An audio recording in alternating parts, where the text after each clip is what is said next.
I think to be a successful project manager here at Watchdog, at the end of the day, it's absolutely imperative to have the coordination necessary and the follow-up, along with just making sure that the communication is there with your owners. If you don't have an answer, let them know that you're working on it. At the end of the day, make sure that there's never an open question and that no one is waiting for you to get back to them on something.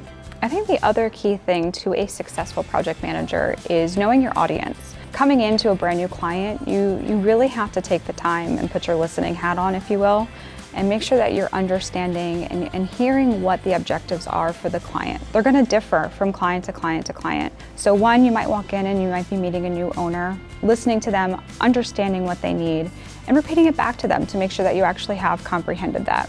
On the other hand, if you're on the construction site, you may have just left a meeting with your owner and you might have to go in and talk to your construction team a little bit differently. So I think knowing your audience as a project manager is critical.